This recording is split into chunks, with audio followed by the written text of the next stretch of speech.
Mayroong sinasabi si Senador Bato de la Rosa. Oy, Senador, nasaan ka na ba? Sana pumasok ka na.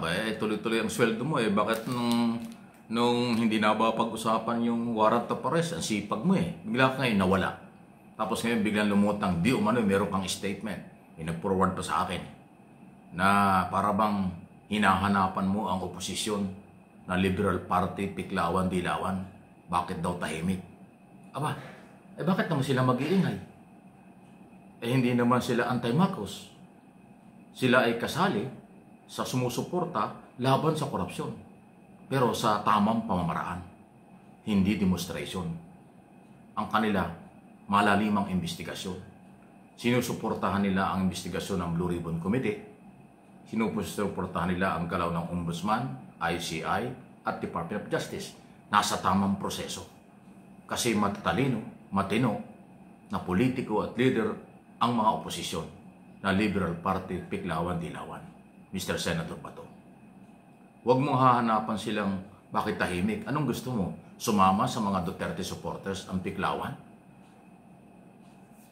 Ang oposisyon? Aba, hindi sila dapat utusan. May sarili silang pananaw, may sarili silang paniniwala at diskarte. Plano kung paano labanan ito. Kasi dapat lahat tumalaban sa tamang pamaraan at sumunod kung ano ang policy at ginagawa ng gobyerno, rule of law investigation. Hindi talaga sasama ang Liberal Party, lehitimong oposisyon ng resign Marcos. Kasi hindi naman, alam nila, hindi yun ang solusyon. Nagsalita lang si Mr. Saldico, nasuntok sa buwan ng mga sinasabi. Ang gusto nyo ay palitan na si Pangulong Marcos. Maniniwala na kayo kaagad diyan sa sinasabi ni Saldico. Naawa nga ako sa kanyang itsura. Dati ang taba-taba niyan Dati ang lusog ng katawan Pero ngayon parang pispis na pispis. Ilang buwan pa lang. Talaga ba siyang may sakit? O hindi na siya pinatutulog ng konsensya kung ano ang kanyang pinagagawa? Kaya ko sinabi yun kasi in public umamin na siya. May nga siya ng kapatawaran Pasensya na daw sa mga taong bayan kung anong kanyang nagawa. At kasalanan, sana daw mapatawad siya. Kaya siguro nangangayayat yung mama, nakukonsensya na. Ang problema, dapat yung kanyang konsensyang yan, may kaakibat na sapat na ebidensya at tamang proseso sa ating mga batas para makaluwag siya ng masamang damdamin na kanyang naiisip o kanyang naramdaman. Hindi Ginamit niya ang social media at kung ano-ano mga kinakanta niya. Lalong mai-stress ka dyan kasi walang naniniwala dyan. Anti-Marcos, Duterte supporters lang ang naniniwala dyan. Kakaunti naman yan. Maraming matitinong Pilipino, professional na mga Pilipino, nakatingin sa dokumento at sumusunod sa rule of law. Rule of law. Pag may issue, imbestigahan, hanapan ng ebidensya. Pag walang ebidensya, basura. Pag may ebidensya, dalhin sa korte at litisin ang mga taong mayroong pananagutan. Sorry po ganun yun. Wala Salita pa lang Para ka nanonood ng drama sa telebisyon.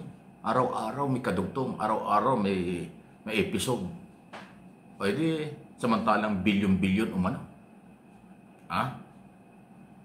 Di ba? Yan So, yan ang dahilan sa aking personal na pananaw. Hindi ko po pinangunahan. Inoobserbahan ko ang galaw dahil ako po ay veteranong mamamayag at veterano rin tayo dito sa harap ng kamera. Kung ano ang mga galaw ng totoong oposisyon at saka hunong kunwari oposisyon pero iba naman ang galaw. Makasariling galaw. Personal interest, political interest. Iba yun. Lahat tayo mayroong entitled sa ating mga interest. Pero dapat interest nakakarami. Hindi yung interest ninyo lang para sa inyong sariling kapakanan. Hindi magtatagumpay yung ganun. Kasi masama yun. So tama lang na ang Liberal Party, oposisyon, manahimik, hindi sasali sa kung ano dyan, pero seryoso sila na nagsasalita rin na itigil, panagutin ang mga corrupt government official. Yun ang tama. Kaysa sa mag-rally, kaysa mag-ingay, pero wala namang laman na katulad ng ginagawa ng may mga personal interest. Okay? So, kamusta na po ang mga nag-rally? Sana kayo po'y nakakatulog din, nakakakain ng maayos, at sana hindi kayo nauulan, pero mukhang na inuulan-ulan eh. Ng isang gabi, umikot ako dyan sa Maynila, abay matraffic, at saka daming sasakyan na service ng mga nagpunta dyan. Eh talagang ganon, hindi naman pwedeng wala sasakyan. Okay lang yun. Lahat ng rally ay talaga mayroong operation yan. May mga sasakyan, may pagkain, may tubig. Normal lang po yun. Abay, tao yung mga yan eh. Natural lang. Respeto lang natin. At salamat sa ating mga kapulisan at militar. Kontrolado nila at nababantayan mabuti. Ang PNP under ni General or ni Secretary Remulla. Ang AFP ay under naman ng Department of National Defense. Ang intelligence community ay nakadeploy at nagmo-monitor, so alam nila ang galaw. Umaasa ang ating gobyerno, huwag lang masingitan ng third party na ibang layunin, manggulo, para lang magalit ang mga nagrarally para ibintang sa gobyerno. Yan ang iniiwasan. Kasi yung kasalukuyang mga nagrarally ngayon, dyan sa Luneta, na mga membro ng INC, matitino yan, hindi yan gagawa ng gulo. Kapatiran yan. Nagtutulungan sa pagkain, tubig, kung ano mang kailangan, pero yung gulo hindi ho sa kanila mag-uumpisa. Kaya nga dapat bantayan kasi yung grupo na mayroong third party, nasisingit yan, magkukunwaring member, magkukunwaring kasama, tapos manggugulo. Ayan po ang hindi pwede. Monitor yan ng mga otoridad. Actually, meron daw pong ganyang nagpaplano. Kaya inuulit lang natin.